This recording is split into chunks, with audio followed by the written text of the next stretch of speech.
हाँ भाई। नमस्कार सभी मेरे प्यारे बच्चों का स्वागत है बीएससी प्रो क्लासेज में। और प्यारे बच्चों, सर्दियों की वजह से यार क्लास का जो टाइमिंग है ना, ये मान के चलो कि बैठ ही नहीं पा रहा। करें क्या? सर्दियाँ इतनी तेज हो रही हैं और जब तक देखो नहाने धोने का हिसाब बैठता नहीं है तब तक क्लासेस लेने का भी हिसाब नहीं बैठ पाता है। ठीक है, चलो भैया। तो आज वापस हम आपके साथ जुड़े हैं न्यूक्लियर फिजिक्स की क्लास को लेकर। मेरे प्यारे बच्चों, आज की इस क्लास में थोड़ा हम जल्दीबाजी करेंगे, लेकिन आपको पता है जल्दीबाजी तो बस कहने का काम है, बाकी हम जल्दीबाजी तो हम करते ही नहीं। तो मेरे प्यारे बच्चों, उम्मीद कर सकता हूँ थोड़ा सा जोश अपने अंदर लेके आइए, क्योंकि गर्मी तभी बनेगी। सर्दियों के अंदर गर्मी कब बनेगी? जब थोड़ा जोश लेके आओगे आप। तो मेरे प्यारे बच्चों, न्यूक्लियर फिजिक्स में यूनिट नंबर थर्ड हम पढ़ रहे थे, और उसमें आपने संसूचन डिटेक्टर या फिर संसूचक बोल दो, वो हमने स्टार्ट किया था। आपने पढ़ भी लिया था कि हमारे पास तीन प्रकार के डिटेक्टर होते हैं, या फिर आप काउंटर बोल सकते हो। आयनन, अनुपातिक, गाइगर। आयनाइजेशन, या फिर आप बोल सकते हो आयनाइज काउंटर, प्रोपोर्शनल काउंटर और गाइगर मूलर काउंटर। ठीक है। अब हमने क्या है कि इसका जर्नल प्रिंसिपल पढ़ा था, आधारभूत सिद्धांत पढ़ा था कि बेस जो प्रिंसिपल है वो क्या है, किसके बेस के ऊपर ये तीनों काम करेंगे। तो ये हमने कहा था कि ये आयनाइज गैस के ऊपर काम करते हैं, आयनीकृत गैस के ऊपर। मतलब सबके अंदर हम गैस भर देंगे और गैस भरने से जब हम पार्टिकल को एंटर करवाएंगे, सारी कहानी आप समझ चुके हो। ठीक है। और इसके बाद में ये डायग्राम आप समझ चुके हो। ठीक है। इसके बाद में आपको ये डायग्राम मैंने बनाया था कि जब भी हम वोल्टेज को बढ़ाएंगे तो वोल्टेज को बढ़ाने के साथ V1 V2 V3 V4 हम डिफाइन कर देंगे। तो उसके हिसाब से आपकी ये तीन काउंटर यानी अलग अलग रीजन डिफाइन होंगे, और अलग अलग रीजन में अलग अलग आपका जो काउंटर है, जो आपका सूचक है, संसूचक है, डिटेक्टर, वो काम करेगा। और आपको बता दिया था मैंने कि भैया ये हमारे पास फर्स्ट रीजन होगा, ये सेकंड रीजन होगा, ये थर्ड रीजन होगा, ये फोर्थ रीजन होगा और ये फिफ्थ रीजन होगा। ठीक है। इन अलग अलग रीजनों में ये अलग अलग काउंटर काम करेंगे। ठीक है। तो ये होगी रीजन की बात। अब आता है अपना मेन इंपॉर्टेंट टॉपिक। ठीक है ना।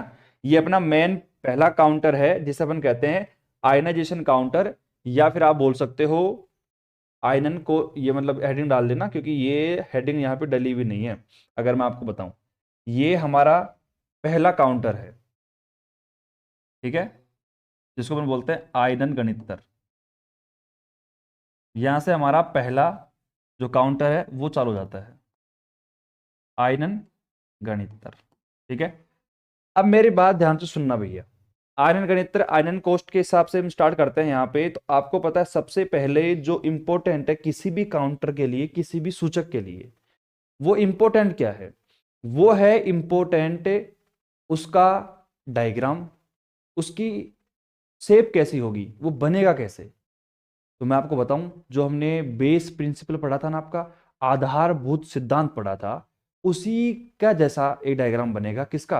अपने पहले काउंटर का। बात समझ में आ रही है आपको? मतलब इसकी जो शेप होगी ना, सेम डिट्टो होगी, उसी प्रकार शेप होगी इसकी, जैसे हमने इसके बेस प्रिंसिपल में पढ़ी थी। और बेस प्रिंसिपल में पढ़ा क्या था अपन ने? वही जनरली अपन ने डायग्राम बनाया, पार्टिकल को पास आउट करवाया था, प्रोटॉन इलेक्ट्रॉन आसपास से गुजरेंगे, वो कहानी बताई थी मैंने आपको। लेकिन थोड़ा सा मैं आपके दिमाग में उस डायग्राम को दोबारा बना दूं, ठीक है, तो एक बार हम थोड़ा सा अच्छा कनेक्ट कर पाएंगे और फिर हम थोड़ा आगे बढ़ पाएंगे। आ जाओ, थोड़ा सा हम डायग्राम बना के हम चीजों को और अच्छे तरीके डिफाइन कर देते हैं। देखो प्यारे बच्चों, जो डायग्राम था वो कुछ इस प्रकार मैंने बनाया था कि ये मेरे पास में एक चैम्बर होगा, जिसको हमने नाम दिया था आयनाइजेशन चैम्बर। आयनन कोष्ठ भी इसको अपन कह सकते हैं हिंदी में। फिर हमने कहा था कि ये इसके बीचों बीच हमने एक तार लगाया था, और ये तार जो है ये एनोड का काम करेगा, और एनोड हमेशा प्लस होता है। बहुत सारे बच्चे इसमें भी कंफ्यूज होते हैं कि एनोड प्लस होता है या माइनस होता है। तो एनोड हमारे पास में प्लस होता है और कैथोड होता है माइनस। ठीक है। उसके बाद हमने क्या कहा था कि भैया मेरे पास में जो ये वाला पार्ट है, कैथोड वाला पार्ट, ये नेगेटिव से कनेक्ट होगा, और ये इस प्रकार ये हमारा जो ये वाला पार्ट है ये कनेक्ट होगा इससे।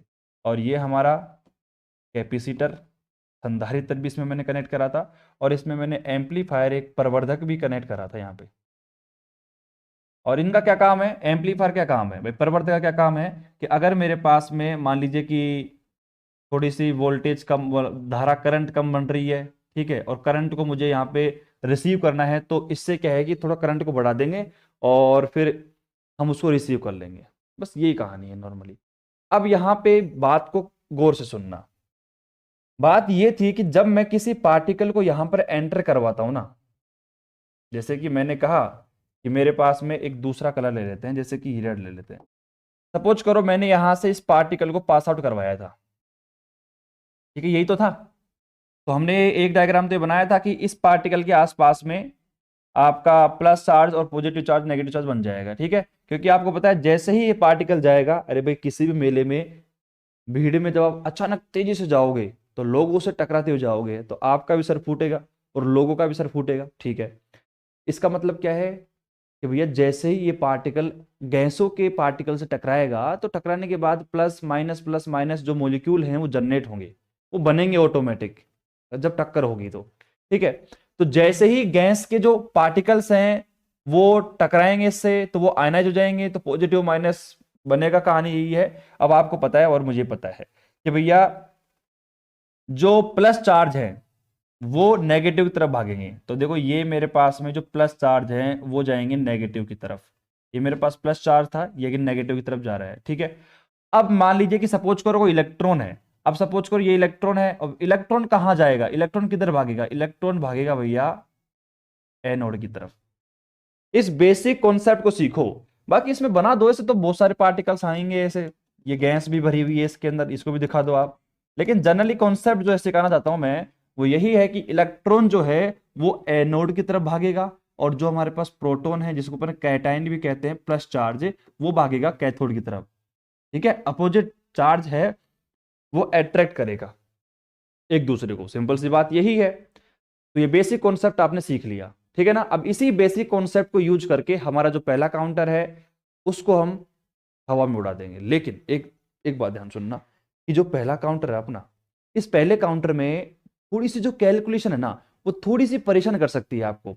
अगर कई बच्चों ने ट्राई भी करा होगा पढ़ने का, तो थ्योरी तो पढ़ ली होगी, और थ्योरी तो देखो हर किसी बच्चे के समझ में आ जाएगी, क्योंकि थ्योरी में तो कुछ भी नहीं है, केवल बोलो, दिमाग में सोचो और वो बात आपके दिमाग में सेट हो जाएगी। लेकिन जो आपका इसका कैलकुलेशन है ना वो आपके दिमाग में नहीं बैठा होगा कि यार ये कर कैसे रहे हैं। बिठाते हैं आ जाओ। तो डायग्राम आपके दिमाग में क्लियर है? मेरे हिसाब से तो कोई दिक्कत नहीं है, ठीक है। तो ये दिमाग में मैं सेट कर दिया डायग्राम आपके। अब मैं उस थ्योरी को पढ़ता हूं, और उस थ्योरी को पढ़ के आप खुद सोचना कि हम किस तरीके से काम कर रहे हैं। देखो मैं एक एक थ्योरी को पढ़ रहा हूं, हिंदी मीडियम इंग्लिश मीडियम, यहाँ पे लैंग्वेज का कुछ फर्क नहीं है। हम थ्योरी मतलब यहाँ पे बोल रहा हूं मैं, सुना रहा हूं आपको, कहानी सुना रहा हूं, तो कहानी सुनने के बाद कहानी को क्रिएट कर लेना, ठीक है ना। अब सुनना, देखो इसके रूप में एक धातु की बेलनाकार कोष्ठ लिया जाता है। तो ये मेरे पास में एक धातु का बेलनाकार कोष्ठ हो गया, जिसको अपन आयनाइजेशन चैम्बर बोल रहे थे, जो कैथोड की भांति कार्य करता है। आपको पता है इसका बाहरी जो एरिया है वो तो कैथोड काम करेगा नेगेटिव का। उसके मध्य में एक पतला तार होता है जो कि एनोड की भांति कार्य करता है। इसके दोनों सिरों को विद्युत रोधी कर देते हैं। मतलब ये जो लाल लाल आपको दिख रहा है ना, ये है आपके इंसुलेटर यानी कि कुचालक हैं, ताकि एनोड और कैथोड एक दूसरे से मेल मिलाप ना कर पाए, और इसे दिष्ट वोल्टता से जोड़ दिया जाता है। यानी कि ये जो बैटरी है यहाँ पे, ये कौन सी है, डीसी वाली है, डायरेक्ट करंट वाली है, एसी नहीं है, अल्टरनेटिव करंट नहीं है यहाँ पे, ठीक है। यहाँ पर आगे है। चलो अब यहाँ पे थोड़ा सा हम आगे चलते हैं। अब यहाँ पे साफ साफ लिखा हुआ है कि यहां आरोपित वोल्टता का मान 10 वोल्ट से 200 वोल्ट के मध्य में होता है। यानी कि जो बैटरी हम लगा रहे हैं ना इसके अंदर, इस बैटरी की जो वोल्टेज होगी वो 10 वोल्ट से 200 वोल्ट के बीच में होगी। इससे ज्यादा और इससे कम नहीं होगी, इसी के अंदर होगी, और क्योंकि ये जो काउंटर आपका है इसी वोल्टेज के बीच में काम करेगा। अब ठीक है, और यह है आयनन क्षेत्र में काम करता है, यह हम पहले ही बता चुके हैं। आयनन क्षेत्र में लगाई गई वोल्टता का मान इतना होता है कि बनने वाले युग्म पुनः संयोजित नहीं हो पाते हैं। आपको पता है इस वोल्टेज को हमने अप्लाई क्यों किया है? क्योंकि आपने कहा कि जैसे ही पार्टिकल अंदर घुसेगा, कोई सा भी particle, proton alpha beta gamma ले लो, तो वो पार्टिकल जब अंदर घुसेगा तो प्लस और माइनस बनेंगे। तो ये प्लस और माइनस दोबारा वापस जुड़ के एक न्यूट्रल एलिमेंट बना लेते हैं, उदासीन कण बना लेते हैं। तो भैया उदासीन नहीं बने इसके लिए ही तो हमने वोल्टेज अप्लाई किया था, और वोल्टेज 10 वोल्ट से 200 वोल्ट के बीच में रख दिया हमने। जैसे ही वोल्टेज को मान बढ़ाएंगे वैसे वैसे इलेक्ट्रॉन भागेगा एनोड की तरफ और प्लस भागेगा कैथोड की तरफ, और मामला एक जगह बैठ नहीं पाएगा, मतलब दोनों न्यूट्रल नहीं हो पाएंगे, कहने का मतलब ये है। ठीक है, चलो, तो ये बात आपके मेरे हिसाब से बहुत ही शानदार तरीके से बैठ गई दिमाग में, बात क्लियर है ना। अब थोड़ा सा हम आगे चलते हैं। देखो ये मामला पूरा सेट है। अब यहाँ पे वही लिखा हुआ है कि इस क्षेत्र में बनने वाले आयन युग्म की संख्या आरोपित वोल्टता पर निर्भर नहीं करती है, यह कण की ऊर्जा पर भी निर्भर करता है। तो ये पूरी थ्योरी पढ़ लेना आराम से और अपने हिसाब से थ्योरी को बना लेना, पूरी थ्योरी लिखना नहीं लिखना जरूरी नहीं है, बस मेन कॉन्सेप्ट समझ में आ जाना चाहिए। ठीक है, तो भैया नर्म मतलब जैसे कि आपने हेडिंग डाली और आपने लिखना चालू किया तो लिख देना इसके अंदर कि भाई ये इतनी वोल्टेज होनी चाहिए, यहाँ पर ये काम करता है। ठीक है, और इसके अंदर जो अपने पास एलिमेंट बनेंगे वो न्यूट्रल नहीं हो पाते क्योंकि वोल्टेज का उन्होंने बढ़ा दिया है। ऐसे कुछ कहानी लिख के हमारा जो मामला है वो साफ कर देना। ठीक है, ये छोटा सा डायग्राम बना देना। ठीक है, अब प्यारे बच्चों थोड़ी समझने की बात जो आती है, दिमाग लगाने वाली बात है, वो यहां पर आती है कि यदि आयनीकारक जो आयनाइजेशन पार्टिकल है उनकी ऊर्जा कितनी है 6 मेगा इलेक्ट्रोवोल्ट हो तो बनने वाले आयन युग्मों की संख्या निकालो। अब देखो यहां पर हमने कहा कि भाई इसकी एनर्जी का मान कितना है 6 मेगा इलेक्ट्रोवोल्ट, तो मैंने यहाँ पे 6 मल्टीप्लाई 10 की पावर 6 से किया क्योंकि मेगा का मतलब 10 की पावर 6 होता है। तो भैया इसको इलेक्ट्रोवोल्ट में चेंज करने के लिए मैंने 10 की पावर 6 से मल्टीप्लाई कर दिया, तो 6 मल्टीप्लाई 10 की पावर 6, लेकिन 35 का भाग क्यों लगाया, किसी बच्चे ने सोचा। अब यहाँ पे बहुत सारे बच्चों में केवल एक आध बच्चे दिमाग लगा पाएंगे कि सर 35 का भाग इसलिए लगाया है क्योंकि एक आयन युग्म बनने के लिए 35 मेगा इलेक्ट्रोवोल्ट की एनर्जी का हमें रिक्वायरमेंट होती है। आपने ऊपर पढ़ा, अरे पढ़ा था कि नहीं पढ़ा था ऊपर, तो बस 35 जो मेगा इलेक्ट्रोवोल्ट एनर्जी चाहिए किसको, एक आयन युग्म बनने के लिए, तो भैया उसका भाग लगा दो। और जैसे ही हमने एनर्जी में उसका भाग लगा दिया कि भाई एक जो आयन युग्म बनेगा वो 35 से बनेगा, तो 35 का भाग लगा दो, तो जितने आयन युग्म बनेंगे उनकी संख्या निकल के आ जाएगी मेरे पास में। भाई यहां पर क्या निकाल रहे हैं अपन, आयन युग्मों की संख्या, जो अपने पास में आयन बने हैं उनकी मतलब संख्या कितनी होगी, तो उनकी एनर्जी कितनी है भैया मेरे पास में 6 मेगा इलेक्ट्रोवोल्ट, 35 का भाग लगा दिया तो 1.7 मल्टीप्लाई 10 की पावर 5 इलेक्ट्रोवोल्ट क्या आ गए मेरे पास में, इलेक्ट्रोवोल्ट मेरे पास क्या आ गया भैया, नंबर ऑफ आयन युग्म। ठीक है, थोड़ा चेक कर लेना आप कि वहां पे 35 इलेक्ट्रोवोल्ट होगी उसकी एनर्जी, है ना, 35 मेगा इलेक्ट्रोवोल्ट नहीं होगी, क्योंकि अगर मेगा इलेक्ट्रोवोल्ट होती तो मल्टीप्लाई में 10 की पावर 6 भी नीचे भी करना पड़ता अपन को। ठीक है, यहाँ पे 35 ही आएगा और वो भी इलेक्ट्रोवोल्ट में आएगा, तो एक आयन को बनने के लिए 35 इलेक्ट्रोवोल्ट ऊर्जा की आवश्यकता होती है, हम ऊपर बता चुके हैं अगर किसी ने पढ़ा है ध्यान से तो। ठीक है, हमने नंबर निकाल लिए और कुल आवेश, तो यहाँ पे जितने भी नंबर्स आए हैं उन नंबर्स को इलेक्ट्रॉन पर जो आवेश होता है उससे मल्टीप्लाई कर दो, टोटल चार्ज आपका निकल के आ गया है। अच्छी बात है, तो यहां पर हमने एक छोटी सी कैलकुलेशन करी जिसमें हमने कोई भी समस्या नहीं है। हमने कहा कि मेरे पास एनर्जी है, 35 का भाग लगा दिया, क्यों लगा दिया पता है आप सभी को, मेरे पास में नंबर ऑफ आयन युग्मों की संख्या निकल के आ गई, टोटल चार्ज, नंबर ऑफ आयन युग्मों को मल्टीप्लाई कर दिया चार्ज से, आपके पास टोटल चार्ज निकल के आ गया। भाई इतना चार्ज है ये कूलाम। ठीक है, अब हमारे पास में जो कैपेसिटर हमने अप्लाई किया था, सपोज करो हमने माना है, यानी कि साइंटिस्टों ने माना है कि जो आपका कैपेसिटर है उसकी जो कैपेसिटी है, उसकी जो धारिता है वो कितनी है 10 पिको फैरेड, तब V बराबर Q अपॉन C, ये फॉर्मूला होता है आपको पता है। तो यहां पर आवेश का मान कितना था रख दिया, C का मान कितना भी है मेरे पास में, धारिता का मान ये रहा, तो 10 पिको फैरेड लिया मैंने, तो 10 मल्टीप्लाई 10 की पावर माइनस का 12, क्यों, क्योंकि एक पिको के अंदर कितना होता है भैया 10 की पावर माइनस का 12। ठीक है, तो भैया यहाँ पे V बराबर 2.72 मल्टीप्लाई 10 की पावर माइनस का 14 अपन में लिख दिया। ठीक है, आपने यहाँ पर वोल्टेज का मान निकाल लिया, कितना आ गया, V बराबर है 2.72 मेगा वोल्ट। ठीक है, ये क्या है भैया, मेगा वोल्ट है। चलो भैया बात समझ में आ गई इतनी आपको, तो कहने का मतलब क्या कर रहे हैं अपन यहाँ पे, अगर थोड़ा दिमाग लगाओ थोड़ा सोचो, हमने यहाँ पे किया क्या है, हमने यहाँ पे जो भी अपना काउंटर था उस काउंटर के अंदर एक युग्म बनने के लिए जो ऊर्जा चाहिए वो 35 थी, और एक पार्टिकल के पास में एक आयनीकार कण की ऊर्जा है वो कितनी है 6 मेगा इलेक्ट्रोवोल्ट, किसके अंदर है, अपने इस वाले काउंटर के अंदर है। तो एक युग्म बनने के लिए कितनी कितनी है 35, और एक के पास है कितनी 6 मेगा इलेक्ट्रो वोल्ट, तो ये डिवाइड कर दिया, नंबर ऑफ यूम आ गए, आवेश निकाल लिया, उसके बाद में वोल्टेज निकाल दिया। तो इतनी सी कैलकुलेशन तो हर कोई बच्चा कर सकता है और बिना देखे भी कर सकता है, क्योंकि इसमें मैंने कुछ नई बात आपको बताई भी नहीं है, ठीक है। लेकिन अब यहां पे थोड़ा सा अगला पोर्शन, यहां पे क्या लिखा हुआ ये कि माना कण मेरे पास में आयनीकारक के दो क्रमागत आयन के मध्य समांतराल टी है तथा परिपथ का समय टीसी है बराबर आरसी है, तब यदि टी मेरे पास में है, छोटा टीसी है, तो धारा का मान स्पंद। अब देखो ये कहानी तो देखो मैं आपको थोड़ी सी बताने की कोशिश करूं तो ये है कि भाई मेरे पास में अगर टी का जो मान है, टाइम का जो मान है वो टीसी से बहुत कम है, मतलब परिपथ का यानी कि सर्किट का जो टाइम है जिसे हम टी से डिनोट कर रहे हैं, टाइम ऑफ सर्किट, वो कितना है आरसी है। तो उस कंडीशन में अगर सपोज करो मेरे पास किसी पार्टिकल का टाइम टी है और वहां पर पार्टिकल टाइम टी का जो मान है वो बहुत बहुत कम है, किससे, टाइम ऑफ सर्किट से, टीसी से, तो उस कंडीशन में धारा का जो मान है स्पंद के रूप में प्राप्त नहीं होता है। मतलब स्पंद का मतलब समझिए, जैसे कि आपका ये है और इस प्रकार से करंट का मान आपको स्पंद की फॉर्म में नहीं मिलेगा, ठीक है। ये नहीं मिलेगा, कब नहीं मिलेगा, जब मेरे पास में टी का जो मान है वो टीसी से बहुत ही कम है। लेकिन सपोज करो टाइम ऑफ पार्टिकल बहुत ज्यादा है टाइम ऑफ सर्किट से, उस कंडीशन में हमें जो इलेक्ट्रिसिटी मिलेगी इस प्रकार स्पंद की फॉर्म में मिलेगी। बस ये कहानी बता रही है, और इसमें कुछ भी कहानी मतलब तत्व वाली बात नहीं है, सीखने वाली बात नहीं है, ठीक है, नॉर्मली समझ लिया हमने। अब थोड़ा सा आगे चलते हैं और अब अपनी सीट की पेटियों को बांध लें, क्योंकि अब हमारा जो कॉन्सेप्ट आने वाला है वो है शानदार धांसू कॉन्सेप्ट। अब है इसका प्रिंसिपल। मतलब देखो एग्जाम में कैसे लिख के आना है, सबसे पहले आपको हेडिंग लिखनी है आयनर गणित्र।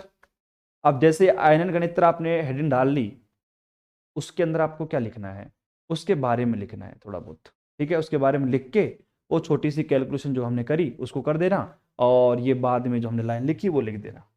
फिर उसके बाद में इसका सबसे इंपॉर्टेंट पार्ट जो आता है वो है इसका प्रिंसिपल, इसका सिद्धांत, ठीक है, ये है सबसे इंपॉर्टेंट। और पूरे मतलब तीनों जो हमने यहां पे गणित डिस्कस करेंगे ना, उन तीनों में सबसे ज्यादा इंपॉर्टेंट जो कैलकुलेशन है वो है अपने आयनन गणित्र की, आयनाइजेशन काउंटर की, ठीक है। तो यहां पे इसकी कैलकुलेशन को समझते हैं। लेकिन एक काम करना आप सारे बच्चे, आपके पास में देखो इंग्लिश मीडियम के नोट्स मैंने प्रोवाइड करवा रखे हैं ना, तो ये जो डायग्राम मैंने बनाया है इस डायग्राम को आप मतलब यहाँ पे डिस्कस मत करना। हालांकि ये सही है लेकिन थोड़ा सा क्या है, कॉम्प्लिकेटेड है। तो मैंने इस डायग्राम को काट दिया, तो जिसने भी नोट्स की प्रिंट आउट निकलवा रखी है ना, तो ये वो बच्चे इस डायग्राम को काट देंगे और एक डायग्राम अभी मैं बना रहा हूं उस डायग्राम को बनाने की कोशिश करेंगे, ठीक है ना। चलो भैया, तो मेरे प्यारे बच्चों ये यहां पे प्रिंसिपल है। प्रिंसिपल को थोड़ा सा मैंने पढ़ा कि माना कि आयनन कोष्ठ के सिद्धांत को समझने के लिए एनोड से x दूरी के समांतर आयनीकारक कण को भेजा जाता है, और एनोड से कैथोड के मध्य की दूरी हमारे पास स्मॉल डी है। माना कि इलेक्ट्रॉन को एनोड पर पहुंचने में लगा समय t है, तो उनकी जो वेलोसिटी होगी वीई और हमारे पास वीपी है। तो हमें इतना बता दिया गया है कि मेरे पास में जो इलेक्ट्रॉन की वेलोसिटी है वो तो है वी, और प्रोटॉन की वेलोसिटी है वीपी, ठीक है। और वो बाकी कहानी मैं समझा दूंगा आपको, ठीक है। इस डायग्राम को नहीं बनाना है, जो डायग्राम मैं बनाऊंगा उसी को बनाना है। अब जैसे मैंने थोड़ा सा इसको नीचे किया, थोड़ा बहुत नीचे किया, ज्यादा नहीं, जैसे ही मैंने इसको थोड़ा सा ऊपर किया, तो यहां पर क्या है देखो, किसी समय टी पर इलेक्ट्रॉन की एनोड से दूरी एक्स नोट माइनस का वीटी। गारंटी इस बात की है कि 100 में से 95% बच्चे वहां तक पहुंच जाते हैं जहां तक अभी मैंने पढ़ाया। लेकिन जैसे इस कैलकुलेशन को देखते हैं ना, वो थोड़ा दिमाग लगाते हैं, लगाए दिमाग, लगाया लगाया लगाया, लेकिन एंड ऑफ द रिजल्ट उनको ये कैलकुलेशन समझ में नहीं आती है। इसके पीछे का एक छोटा सा लॉजिक है, अगर 2 मिनट आप ध्यान से देख लोगे ना, उस डायग्राम को समझ लोगे, पूरा लॉजिक आपके कदमों में होगा, इसकी गारंटी मेरी है, ठीक है। चलो भैया उस लॉजिक के ऊपर ही बात करते हैं अपन, ठीक है। मतलब ये जो 1 2 3, ये 1 2 3 नहीं है, 1 और 2, ये 2 लाइनें आपको समझ में आ गई ना, उसके बाद में पूरा डेरिवेशन आपको समझ में आ जाएगा कंप्लीट। ठीक है, अब मैं यहां पे इसको यहीं पे रहने देता हूं। ठीक है, डायग्राम तो मैं अभी बना ही रहा हूं, तो उसको अपन बना लेंगे। ठीक है, और ये मेरे पास में ऐसे कैसे छोड़ दो इसको। ठीक है, अब मैं यहां पर चल रहा हूं अपने डिजिटल बोर्ड पे, और अब हम डायग्राम बनाएंगे अल्टीमेट तरीके से, और 5 ही मिनट के अंदर पूरा कॉन्सेप्ट समझा देंगे। मेरे प्यारे बच्चों, हमने क्या करा कि जो आयनाइजेशन चैम्बर था ना, वो इस प्रकार मैंने बना दिया। देखो, ये मैंने अपना चैम्बर बना दिया। ठीक है, अब हम चैम्बर के अंदर की पूरी कहानी को समझेंगे कि भैया मेरे पास जो चैम्बर था ना, वो चैम्बर के अंदर की कहानी क्या बनी थी, उस कहानी को समझेंगे हम बिल्कुल सही तरीके से, और वही इसका प्रिंसिपल है, और वहीं पे आपको दिमाग लगाना है। ठीक है, तो आपने क्या कहा था कि भाई बीच में मेरे पास में ये आपका एक पतला तार था जो कि एनोड का काम कर रहा था। अगर मैं यहां पर दिखाना भी चाहूं, तो ये जो ये रेड रेड आपको दिख रहे हैं ना, ये क्या है, आपके इंसुलेटर हैं। ठीक है, कुचालक जिसको अपन बोलते हैं हिंदी में। ठीक है भैया, इंसुलेटर आपके कुचालक हैं।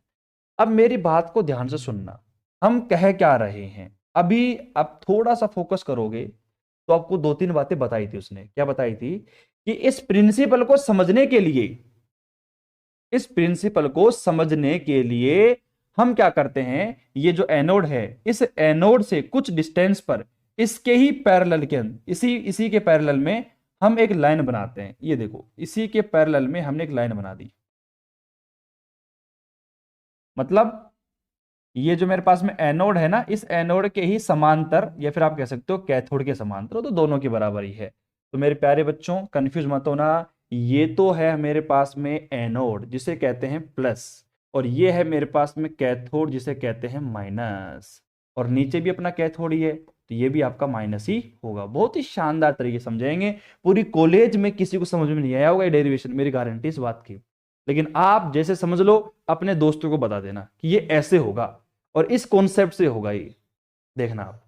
तो देखो यहां पर हमने क्या कहा कि भैया मेरे पास में ये एनोड था, तो एनोड से कुछ दूरी पर मैंने समांतर लाइन खींची एक। ठीक है, अब इस समांतर लाइन के पास में हम मान रहे हैं कि यहीं से आपका जो पार्टिकल हम गुजारने वाले ना, अल्फा बीटा गामा, भाई जिसको हमें पहचानना है, संसूचन करना है, जिसको डिटेक्ट करना है, उसको मैं पास आउट करवाऊंगा इसी लाइन के थ्रू। मैं इसी लाइन के थ्रू यहां से पास आउट करवाऊंगा। ठीक है, तो मेरे प्यारे बच्चों एक बात बताओ, अगर मैं यहां से इसको पास आउट करवाने वाला हूं, तो आपको पता है कि भैया गैस के जो मॉलिक्यूल है टकराएंगे, और टकराने के बाद आपका यहां पर प्लस भी बनेगा और माइनस भी बनेगा। अब देखो ध्यान से सुनना, जो मेरे पास में प्लस चार्ज होगा, भाई जो मेरे पास में प्लस चार्ज होगा, वो प्लस चार्ज तो नेगेटिव की तरफ ही अट्रैक्ट होगा और वो नीचे की तरफ भागेगा। बहुत ही शानदार लॉजिक है, समझना ध्यान से, बहुत ही शानदार। देखो, ये मेरे पास में है, ये प्लस है, और ये मेरे पास में नीचे की तरफ मूव कर रहा है। बताओ भाई बात सही है कि नहीं है। ये मेरे पास प्लस है, और ये कहां मूव करेगा, ये नेगेटिव की तरफ मूव करेगा, क्योंकि साफ सी बात है, एक लड़के को दूर से लड़की दिख जाए ना, तो वो उसकी तरफ खींचा चला आता है। क्यों? ये स्वाभाविक है, इसमें कुछ शर्म वाली बात नहीं है, ये स्वाभाविक है, ये नेचुरल चीज है। उसी प्रकार जो नेगेटिव है और जो पॉजिटिव है, पॉजिटिव नेगेटिव की तरफ भागता हुआ आएगा, भागता हुआ आएगा, बिल्कुल सही बात है। ठीक है, अब उसी प्रकार मैं बात ये कहूं, क्या कहूं, कि भाई मेरे पास में जो इसका दूसरा भाई है, नेगेटिव वाला, यानी कि जिसे अपन इलेक्ट्रॉन के नाम से जानते हैं, वो भाई साहब भी क्या करेंगे, ऊपर की तरफ भागते हुए चलेंगे। मतलब मैं यहां पे लिख सकता हूं कि जो इलेक्ट्रॉन है ना, वो भी भैया ऊपर की तरफ भागेगा। क्लियर सी बात है, बहुत ही शानदार बात है। चलो ठीक है, अब यहां पर मेरी बात को ध्यान से सुनना। उसने क्या बताया था अभी, हम देखो एक बार थोड़ा बता देता हूं आपको, मैं ये बातें कहां से लिख रहा हूं, मैं कहीं से नहीं लिख रहा। अभी आपको थोड़ी देर पहले जो ऊपर लाइनें लिखी थी ना, इसी लाइनों को मैं लिख रहा हूं वहां पे, कि मेरे पास में माना कि आयनन कोष्ठ के सिद्धांत को समझने के लिए एनोड से एक्स दूरी के समांतर आयनन कण को भेजा जाता है। ठीक है, एनोड से कैथोड की मध्य की दूरी जो है वो कैपिटल डी है। तो मेरे प्यारे बच्चों, यही बात मैं बताने की कोशिश कर रहा हूं। और इलेक्ट्रॉन का वेग, इसकी वेलोसिटी कितनी है, वीई, और प्रोटॉन की वेलोसिटी है वीपी, इसका ध्यान रखना। ठीक है, चलो अब मैं थोड़ा सा आगे चलता हूं। अब मैं अपने वही कॉन्सेप्ट पे पहुंच जाता हूं जहां पर मैं आपको बताने की कोशिश कर रहा था। देखो, अब यहां पर समझना ध्यान से, मैं क्या बता रहा था आपको, कि मेरे पास में ये रहा कैथोड और ये रहा एनोड, इन दोनों के बीच की दूरी कितनी है? साफ साफ बोली है आपसे कि इन दोनों के बीच की दूरी है स्मॉल डी है। इतना मैं समझ रखा हूं भैया, ठीक है। और एक काम करो, एक छोटा सा काम और करो कि मेरे पास में ये जो आपका एनोड है और ये जो मैंने लाइन खींची है अपनी तरफ से, समांतर लाइन खींची है, इन दोनों के बीच में भी जो डिस्टेंस है वो कितनी है? वो है मेरे पास में एक्स नॉट। पूरी रामायण मैंने शानदार तरीके से आपके सामने पेश कर दी है, बताओ किसी को दिक्कत है? इस प्रकार डायग्राम बना के अल्टीमेट, देखो मैं बताऊं आपको सही बात, जब मैंने ये डेरिवेशन पढ़ा था ना, तो ईमानदारी की बात है कम से कम 3-4 दिन तक मैं लगातार परेशान रहा कि यार ये कैसे आएगा, ये क्या कॉन्सेप्ट है, कैसे होगा, क्या होगा, बहुत कुछ परेशान था मैंने, ठीक है। अब यहां पर मैं क्या पूछ रहा हूं आपसे, उस बात का जवाब देना बस आप, ठीक है, उस बात का जवाब देना। लेकिन उससे पहले एक छोटी सी लाइन में वो बता दूं आपको कि भाई मेरे पास में जो इलेक्ट्रॉन की वेलोसिटी थी वो कितनी है? मेरे पास में वीई है, और मेरे पास में जो प्रोटॉन की वेलोसिटी है वो कितनी मेरे पास में? वीपी है, ठीक है। अब मेरे प्यारे बच्चों, अब ध्यान से सुनना, मैं आपसे एक छोटा सा क्वेश्चन पूछता हूं। मैंने आपसे एक क्वेश्चन करा कि मुझे एक बात बताओ, इलेक्ट्रॉन की एनोड से दूरी, एनोड से दूरी कितनी होगी? तो बच्चे थोड़ा दिमाग लगाएंगे, और बच्चे ने दिमाग लगाया और उसने आंसर दिया कि सर आप पूछ रहे हो कि इलेक्ट्रॉन की एनोड से दूरी, तो इलेक्ट्रॉन आपका ये रहा और एनोड आपका ये रहा, इसके बीच की डिस्टेंस है वो रही आपके पास में एक्स नोट। मैंने कहा भैया शाबाश, बहुत अच्छी बात है, मतलब ये बात आपको समझ में आ गई, ठीक है। फिर मैंने आपसे एक जनरल सवाल पूछा दूसरा, कि मेरे प्यारे बच्चों एक छोटा सवाल मैं और पूछ लेता हूं, और वो सवाल क्या है कि मुझे एक बात बताओ, आपका जो ये प्लस है, जिसे अपन कैटायन भी कह सकते हैं, प्रोटॉन कह सकते हैं, इस कैटायन की कैथोड से दूरी कितनी है? कैथोड से दूरी कितनी है? तो एक बच्चा आंसर देता है कि सर एक बात बताता हूं मैं आपको, मतलब ये मेरे पास कैटायन है प्लस, और इस प्लस की मुझे डिस्टेंस बतानी है इस माइनस से। देखो हमारे पास में टोटल डिस्टेंस कितनी है कैथोड और एनोड के बीच में? Capital D. एक काम करता हूं, इस कैपिटल डी में से अगर मैं माइनस कर देता हूं इस एक्स नोट को, तो मेरे पास में यहां से लेकर यहां तक की डिस्टेंस आ जाएगी। तो मुझे बताओ कमेंट करके, अभी के अभी कमेंट करके सारे बच्चे मेरे को इतनी बात बता दो कि इलेक्ट्रॉन की एनोड से दूरी एक्स नोट होगी, और कैथोड की कहां से दूरी भैया? कैथोड की प्रोटॉन कैटायन से दूरी कितनी होगी? और वो डी माइनस एक्स नोट होगी कि नहीं होगी, बताओ। राधे कृष्ण कह रहे हैं सर ये यूनिट कितने नंबर की है?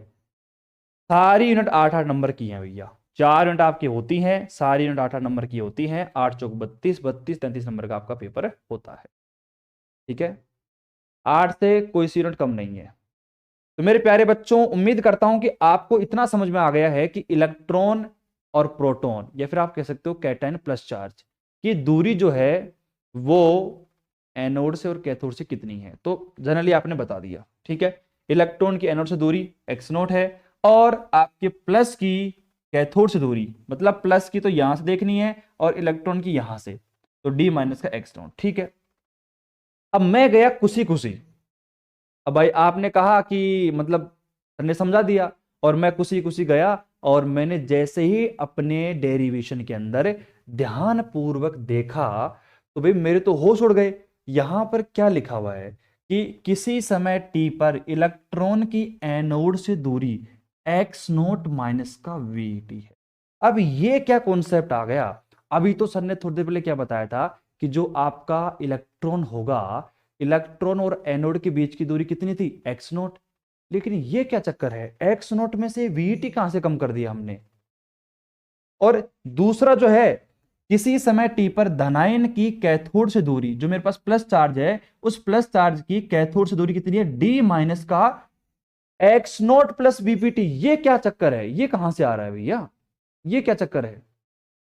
क्योंकि अभी मैंने थोड़ी देर पहले आपको जस्ट बताया है, मात्र 1 मिनट पहले बता दिया है कि जो मेरा इलेक्ट्रॉन है वो इस एनोड से एक्स नोट दूरी पर है, और जो आपका प्लस चार्ज है वो यहां पर इससे कितनी दूरी पे है, डी माइनस का एक्स नोट पर है। लेकिन वहां पर तो कहानी कुछ और ही आ रही है, वहां पर कहानी कुछ और आ रही है। वहां पर कहानी क्या आ रही है कि इस एक्स नोट में से माइनस किया है किसको, वीईटी को,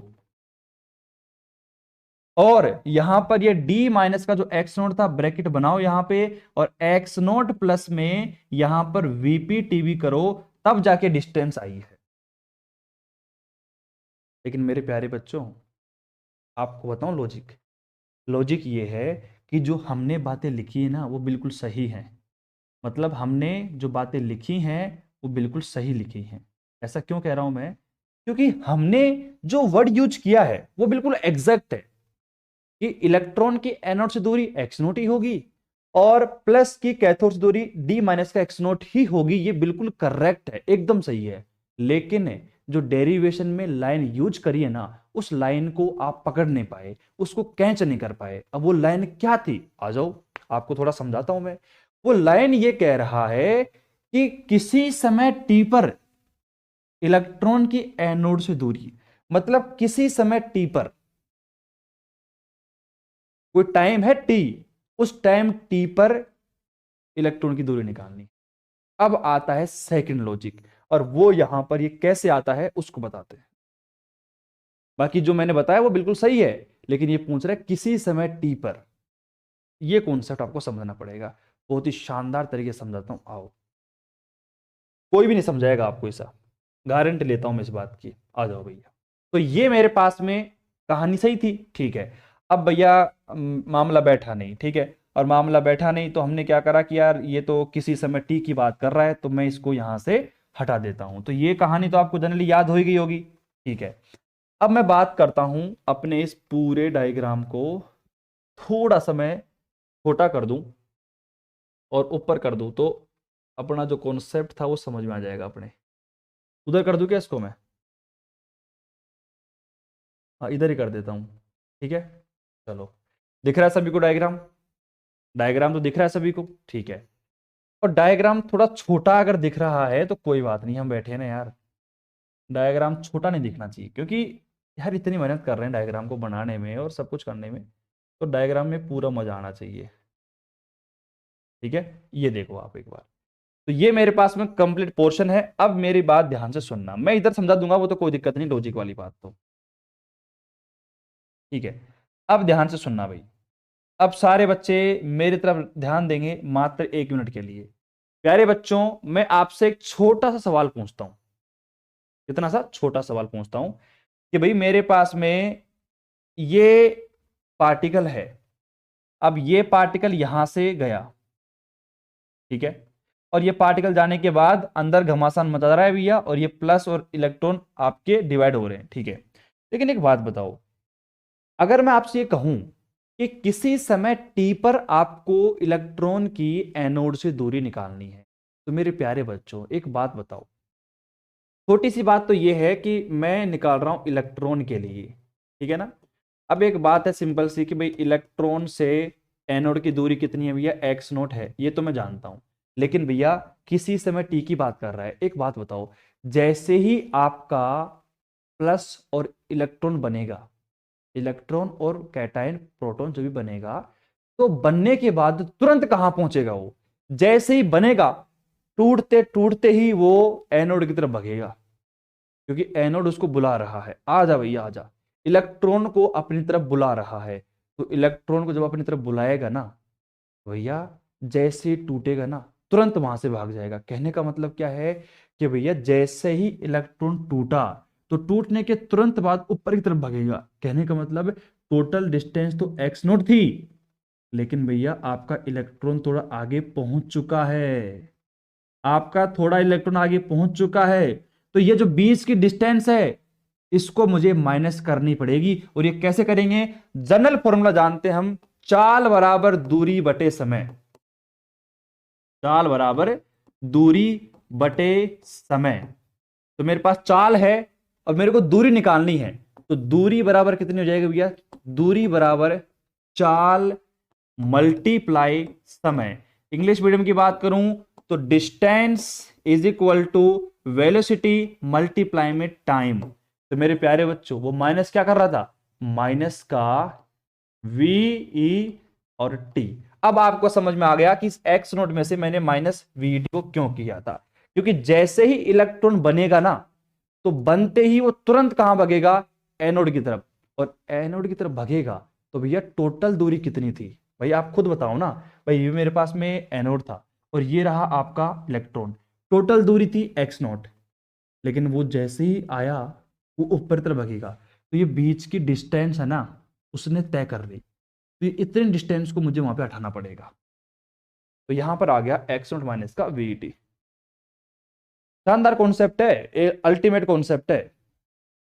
जनरली टीचर ऐसे बोल देते हैं कि ऐसा हो गया है ये, और इसको आप पढ़ लो, याद कर लेना, कोई दिक्कत नहीं है, कोई समस्या वाली बात नहीं है। एग्जाम में आपसे कोई नहीं पूछेगा कि ये कैसे हुआ है, ठीक है, और सही भी बात है। अब यहां पर मेरी बात ध्यान से सुनना। चलो इलेक्ट्रॉन के लिए तो हमने काम कर लिया, अब लेकिन बात करते हैं हमारा प्रोटॉन। आ जाओ भैया, हम उसके लिए बात कर लेते हैं। देखो हम यहां पे फर्स्ट नंबर पे इलेक्ट्रॉन की बात कर चुके हैं, अब दूसरे नंबर पे हम बात करेंगे अपने पास में कैटायन की, या फिर प्रोटॉन पी प्लस की बात कर लो आप, ठीक है।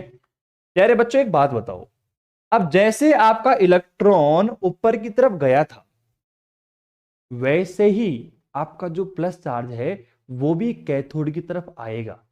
तो कहने का मतलब है कि कैथोड की जो डिस्टेंस होगी, मतलब कैथोड भी अपना रास्ता तय कर चुका होगा, थोड़ा बहुत तो आगे की तरफ आ चुका है, और जब आगे की तरफ आ चुका है तो इसने इतनी सी डिस्टेंस जो है ये भी तय कर ली। तो कहने का मतलब है कि भाई एक बात बताओ, छोटी सी बात पूछता हूं आपसे कि भैया अपने पास एनोड और कैथोड के बीच की दूरी कितनी है। तो मैंने कहा कि भाई टोटल जो डिस्टेंस है वो तो मेरे पास में कैपिटल स्मॉल डी है, ठीक है।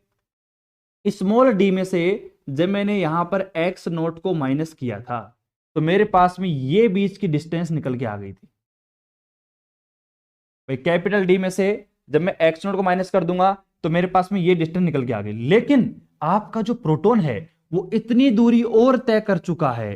तो मैं क्या करूंगा, मैं इस एक्स नोट में से, भाई ये मेरे पास में एक्स नोट है, अब इस एक्स नोट, भाई सुनो मेरी बात ध्यान सुनना, गलती करी मैंने, गलती यहां पे क्या करी है, छोटी सी गलती है। ये जो डिस्टेंस आई मेरे पास में, भाई ये पूरी डिस्टेंस एक्स नोट है, लेकिन ये जो मैंने निकाली थी ना डिस्टेंस, ये जो डिस्टेंस है आपकी वो है डी माइनस का एक्स नोट। लेकिन अब आपने क्या कहा कि जो प्रोटॉन आपका है थोड़ा सा आगे पहुंच चुका है, तो मैं क्या करता हूं, इस एक्स नोट में, यानी कि जो ये मेरे पास एक्स नोट है, इस एक्स नोट में मैं ऐड कर देता हूं वीपीटी को। और जैसे मैं ऐड कर दूंगा तो मैं कह रहा हूं भैया कि एक्स नोट और यहां तक की डिस्टेंस को जब मैं पूरे कैपिटल डी में से स्मॉल डी में से माइनस कर दूंगा, तो ये मेरे पास में टोटल डिस्टेंस निकल के आ जाएगी, किसकी, प्रोटॉन की। कमेंट करके तुरंत बता दो भैया। शानदार लॉजिक था, समझने वाला पोर्शन था, इसलिए मैंने आपको शानदार अल्टीमेट तरीके से इस बात को समझाया है, ठीक है। अल्टीमेट कॉन्सेप्ट है, कोई नहीं समझाएगा। तो कहने का मतलब है कि अब हमें समझ चुके हैं, सिंपल सा लॉजिक ये है कि सर अगर किसी भी टाइम टी पर अगर हमसे कोई बात पूछेगा, तो किसी टाइम टी के लिए मैं क्या करूंगा, उसकी जो वेलोसिटी है ना, उसका जो वेग है, उसको माइनस और प्लस कर दूंगा। अब बच्चे को सेकंड कंफ्यूजन क्या होगा कि सर आपने इलेक्ट्रॉन में तो माइनस करा था लेकिन प्रोटॉन में जोड़ दिया। तो भैया लॉजिक के ऊपर ध्यान दो कि आपने क्या कहा था कि भैया इलेक्ट्रॉन और एनोड के बीच की दूरी कितनी थी, एक्स नोट। अब आपको पता है कि एक्स नोट में से तो भैया थोड़ा सा ऊपर चला गया इलेक्ट्रॉन, अब जब चला गया है तो ये दूरी भी तो माइनस करनी पड़ेगी ना। कहने का मतलब है कि एनोड और इलेक्ट्रॉन के बीच की दूरी तो इतनी सी रह गई किसी टाइम टी पर, तो ये छोटी सी डिस्टेंस कैसे निकलेगी, कुछ नहीं है, एक्स नोट में से आपका वीटी माइनस कर देना, लेकिन वहां पे माइनस करना पड़ेगा, माइनस करना पड़ेगा, ठीक है। लेकिन यहां पर बच्चे कहेंगे सर एक्स नोट में आपने वीपीटी प्लस क्यों किया। अरे भैया सिंपल सी बात है, आपका ये कैथोड है, ये रहा प्लस चार्ज, इन दोनों के बीच की दूरी मैंने निकाली तो d माइनस का x नोट आ गया। लेकिन आपका जो प्रोटॉन है वो यहां तक पहुंच चुका है, तो अब तो मुझे डिस्टेंस चाहिए यहां से लेकर यहां तक की। ये कैसे निकालूंगा भैया? देखो d माइनस का x नोट तो पहले से ही था, लेकिन इस x नोट में आप अगर प्लस में वीपीटी और कर दोगे तो मैं यहां तक पहुंच जाऊंगा, और यहां से लेकर यहां तक की डिस्टेंस में माइनस कर दूं, किस में से? d माइनस में कर दूं, तो आपका ये इतनी सी डिस्टेंस निकल के आ जाएगी। बस वही मुझे निकालनी है। तो यहाँ पे d माइनस का x नोट प्लस में वीपीटी आ चुका है। शानदार कॉन्सेप्ट से मैंने आपको समझाया है, उम्मीद करता हूँ इससे बढ़िया आपको कोई नहीं समझा सकता। ठीक है ना? तो दोनों की डिस्टेंस जो है वो निकल के आ चुकी है और मैंने आपको समझा दिया है। चलो भैया अब कहानी खत्म। तो देखो किसी समय t पर इलेक्ट्रॉन की एनोड से दूरी x नोट माइनस का वीईटी, और किसी समय पर धनायन की कैथोड दूरी कितनी है? d माइनस का x नोट प्लस में वीपी। ठीक, समीकरण नंबर 1, समीकरण नंबर 2। ठीक है, अब माना किसी समय t पर इलेक्ट्रॉन के कारण एनोड पर प्रेरित वोल्टता V है और धनायन का वोल्टता जो है Vp है। ठीक है, तो मेरे पास में वोल्टेज V बराबर, अभी आपने फॉर्मूला पढ़ा, V बराबर Q अपन में C, तो V बराबर Q का मान यहां पे लग दिया हमने, QET प्लस में QPT अपॉन में C, और N यहां पे नंबर ऑफ जो युग्म थे उनको हमने मल्टीप्लाई कर दिया। अब जहां पर साफ साफ लिखा हुआ है कि जो QET की वैल्यू अगर आपको निकालनी है तो माइनस का इलेक्ट्रॉन मल्टीप्लाई कैथोड की इलेक्ट्रॉन से दूरी बटे दोनों इलेक्ट्रॉन के मध्य की दूरी, ये आपको लिखनी है। ठीक है, तो अब यहां पे इसको भी बहुत ही सावधानी समझना पड़ेगा आपको। यहां पर हमने कहा कि जैसे मैंने QET का मान निकाला तो QET बराबर क्या लिखा हुआ है? माइनस का इलेक्ट्रॉन, ठीक है, मल्टीप्लाई कर रहे हैं अपन कैथोड की इलेक्ट्रॉन से दूरी। अब बच्चे थोड़ा सा सोचेंगे कि यार इलेक्ट्रॉन की तो एनोड से दूरी निकाली थी अपन ने, लेकिन ये तो कुछ और ही बोल रहा है, कैथोड की इलेक्ट्रॉन से दूरी। और यहाँ पे क्या लिखी हुई है भैया? देखो d minus x note minus VT. अब ये कहां से आ गया आपको समझाता हूं। देखो अभी जस्ट हमने पूरा लॉजिक सीखा है, अगर आप ध्यान दो भाई, हमने यहां पर क्या सीखा? हमने यहां पर दो बातें सीखी थी। पहली बात तो हमारे पास ये थी कि जो मेरे पास में इलेक्ट्रॉन है, इस इलेक्ट्रॉन की एनोड से दूरी कितनी आई थी बताओ भैया? वो आई थी मेरे पास में एक्स नोट माइनस का वीटी। लेकिन अब ये क्या पूछ रहा है आपसे? अब ये सेकंड नंबर पे पूछ रहा है कि इलेक्ट्रॉन की आप कैथोड से दूरी बताओ। तो क्या समस्या है बताओ भाई? यहां पे एक बात बताओ, आपका जो कैथोड है वो ये रहा, ठीक है, अब आपका जो इलेक्ट्रॉन है वो सपोज करो आपका यहां तक पहुंच चुका है, तो भैया यहां तक पहुंच चुका है तो बीच की जो डिस्टेंस मेरे पास में है वो कितनी है मेरे पास में? कैपिटल डी तो आपके पास है ही, और इस डी में से अगर मैं माइनस कर दूं अपना कौन सा वाला पोर्शन, एक्स नॉट माइनस का वीईटी, तो वो आपके पास में इलेक्ट्रॉन की और अपने पास से कैथोड की जो दूरी है वो निकल के आ जाएगी। थोड़ा सोच के देखना आप, अगर वो लॉजिक आपको समझ में आ गया ना ऊपर वाला, तो इस वाले लॉजिक में समझ में आपको दिक्कत नहीं आएगी। बात क्लियर है? ठीक है, मतलब मैं यहां पे इलेक्ट्रॉन पहुंच गया है ना, तो इस इलेक्ट्रॉन की और इस कैथोड के बीच की दूरी की बात कर रहा हूं मैं। तो यहां से लेकर यहां तक तो आपके पास कितनी थी भाई? डी माइनस एक्स नॉट है, और यहां पे और थोड़ा सा अगर मैं बात करूं तो ये मेरे पास में एक्स नॉट आ जाएगा और ये मेरे पास वीईटी आ जाएगा। ठीक है, बात क्लियर? चलो यहां पर मामला क्लियर। फिर उसके बाद में यहां पर देखो क्यूपीटी। अब यहां पे क्यूपीटी का मान कैसे निकालेंगे? यहां पर निकालेंगे कि मेरे पास में जो कैथोड की प्रोटॉन से दूरी, अब यहां पे उल्टा करना पड़ेगा अपन को, एनोड की प्रोटॉन से दूरी, तो डी माइनस का एक्स नोट प्लस में वीपीटी। अब ये सोचना समझना कि कैसे हुआ है, ठीक है ना भाई? क्यू ई टी का फॉर्मूला तो आपने लिख दिया कि कैथोड से इलेक्ट्रॉन की दूरी तो आपने निकाल दी। अब यहां पर अपने क्यूपीटी का जो मान निकाला था किसी भी धनायन पर कैथोड की दूरी कितनी थी? डी माइनस का एक्स नोट प्लस का वीपीटी। चलो यहां पर फॉर्मूला सेम रहेगा मेरे हिसाब से ना, कि यहां पर कैथोड के लिए अपने प्रोटॉन की दूरी निकालनी पड़ेगी, जो कि निकाल चुके हैं अपन पहले से ही। कितना था मेरे पास में? डी माइनस का एक्स नोट प्लस में वीपीटी, तो उसको मैंने यहाँ पे पुट कर दिया है। ठीक है, तो फॉर्मूला दोनों के लिए सेम रहेगा, फॉर्मूला दोनों के लिए सेम रहेगा। क्यूईटी में है तो कैथोड की इलेक्ट्रॉन से दूरी हमने लिख दी है, और कैथोड की प्रोटॉन से दूरी हम निकाल चुके हैं पहले, दोनों का मान लिख दिया। समीकरण नंबर 4, समीकरण नंबर 5। देखो कॉन्सेप्ट जो मेन सीखने वाली बात थी ना वो मैंने आपको सिखा दिया है। अब बैठ के थोड़ा रिवाइज करोगे, थोड़ा कॉन्सेप्ट के ऊपर सोच विचार करोगे तो कॉन्सेप्ट और अच्छे तरीके से आपको समझ में आ जाएगा, ठीक है ना। लेकिन अभी क्या है कि थोड़ा सा आपको डाउट रहेगा जब तक आप खुद प्रैक्टिस नहीं करोगे।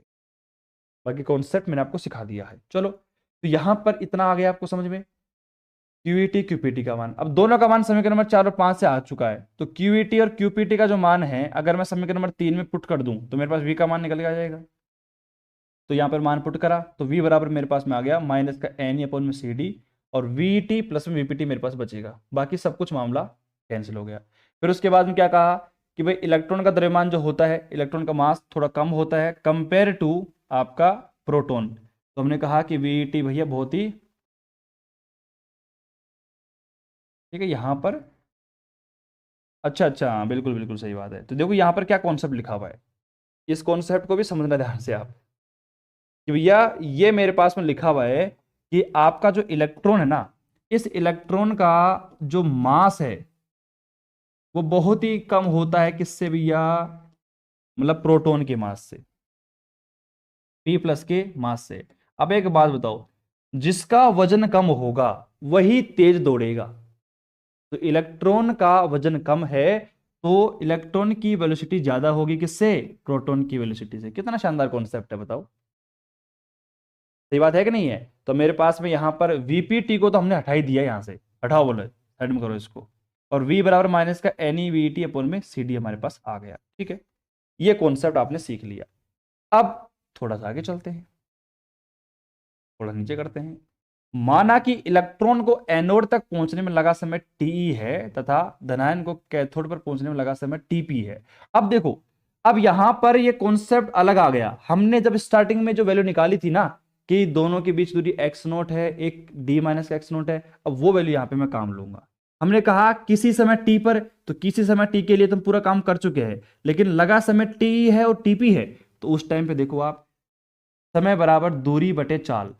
तो हमारे पास टाइम कितना है टी, और हमारे पास दूरी कितनी थी एक्स नॉट, और हमारे पास में वी। अब ये देखो इलेक्ट्रॉन की दूरी तो हम निकाल चुके हैं एक्स नॉट, और यहाँ पे हमारे पास प्रोटॉन की दूरी कितनी थी डी माइनस का एक्स नॉट, जो स्टार्टिंग में हमने बात करी थी ना वही वैल्यू यहाँ पे लिख दी मैंने। तो इसलिए मैंने कहा था कि हम सही हैं, लेकिन ये एक फिक्स वैल्यू रहेगी किसी टाइम टी पर। लेकिन वो कह रहा है भैया हम बीच में कोई सा टाइम ले रहे हैं, तो कोई सा भी टाइम ले रहे हैं ना उस टाइम के लिए आपको डिस्टेंस माइनस करनी पड़ेगी। लेकिन यहाँ पे तो बोल रहा है कि फिक्स टाइम है टीपी और टी, तो उसके लिए तो आपको वही फिक्स वैल्यू निकालनी पड़ेगी एक्स नॉट अपॉन में डी माइनस एक्स नॉट। ये मैंने आपको पहले निकाल के बता दिया था डेरिवेशन की स्टार्टिंग में ही। मैंने कहा था ना कि ये गलत है, ये आपसे बैठ नहीं पाएगा, ये आपसे हो नहीं पाएगा, वो वाली बात है। ठीक है भैया, चलो तो यहां तक मेरी बात समझ में आपको आ गई है कि भाई टी बराबर एक्स नॉट अपॉन वी और टीपी बराबर D minus x not upon में वीपी। और ये हमारे पास में टीपी और टी का मान हमने निकाल लिया है। अब यहाँ पे क्या बोल रहा है कि टी का जो मान है वो क्या है, बड़ा है किससे, टीपी से। तब मेरे पास में वी बराबर माइनस का ई एन अपॉन में सी डी, दोनों का मान रख दिया यहाँ पे। और वी टी का मान और वीपीटी का मान आप निकाल चुके हो, कितना है एक्स नॉट प्लस में डी माइनस एक्स नॉट, मान रख दिया आपने यहाँ पे। देख लो ना यहाँ पे क्या दिक्कत है, देखो वी ई टी, तो टी का मान कहाँ पे है आपके सामने, एक्स नॉट अपन में वी। तो एक्स नॉट अपन वी रखोगे तो वी से कैंसिल हो जाएगा, एक्स नॉट बच जाएगा। और वीपी टी, तो टीपी का मान निकाल चुके हो, D minus x not upon VP, VP से वीपी कैंसिल हो जाएगा, और डी माइनस का एक्स नॉट बच जाएगा। एक्स नॉट से एक्स नॉट भी कैंसिल हो जाएगा, और अगर आप देखो तो डी से डी भी कैंसिल हो जाएगा। हमारे पास बचेगा वी बराबर माइनस का ई अपॉन में सी। मतलब यहाँ पे जो वोल्टेज मेरे पास में आ गई वी बराबर माइनस का ई एन अपॉन में सी आ जाएगा। और ये आपका ग्राफ भी है टी और टीपी के बीच में, ठीक है। Time of electron, time of proton, मतलब टाइम ऑफ इलेक्ट्रॉन आपको पता है कि जो आपका इलेक्ट्रॉन है वो एनोड तक पहुंचने में टाइम कम लगाएगा क्योंकि वो हल्का है, और प्रोटॉन जो है वो कैथोड तक पहुंचने में ज्यादा टाइम लगेगा क्योंकि वो भारी है। तो भाई ये डायग्राम वही बता रहा है कि भैया आपका इलेक्ट्रॉन पहले पहुंचेगा फिर प्रोटॉन पहुंचेगा, ठीक है। चलो भैया, और कुछ बात यहाँ पे बोली है कि यदि आयनीकारक कण की ऊर्जा ई है और एक आयन युग्म बनने के लिए आवश्यक ऊर्जा W है, तो आयन युग्मों की संख्या n बराबर ई अपॉन में W फॉर्मूला निकल के आता है। तो जो आपका n था ना, इस n का जो मान है वो ई अपॉन में W पुट कर देना आप, तो v बराबर माइनस का ई कैपिटल ई अपॉन में W से आ जाएगा। और यदि हमारे पास में जो एम्पलीफायर था उसकी वोल्टेज कितनी है, ए है, तो V बराबर माइनस का E कैपिटल ए अपन में WC। ये आपका कंप्लीट डेरिवेशन हो गया किसका, आयनन गणित्र का। आराम से देखो समझो, कोई समस्या नहीं है इसके अंदर, बिल्कुल ठीक है। फिर उसके बाद में आयनन कोष्ठ की लाभ व सीमाएं, तो यहाँ पे अपना जो आयनाइजेशन काउंटर है ये की बात है इसकी कि ये हाई ऊर्जा वाले पार्टिकल्स के लिए आराम से उनको डिटेक्ट कर लेता है, लेकिन जो जिनकी एनर्जी कम होती है ना, लो एनर्जी वाले पार्टिकल जैसे कि बीटा गामा, उनका संसूचन उनको डिटेक्ट नहीं कर पाता है। ये इसकी कमी है और ये इसका फायदा है। तो फटाफट सारे बच्चे कमेंट करेंगे मेरे को अभी के अभी कि आपको ये जो कॉन्सेप्ट मैंने सिखाया आयनन गणित्र का, ये समझ में आपको आया या नहीं आया है।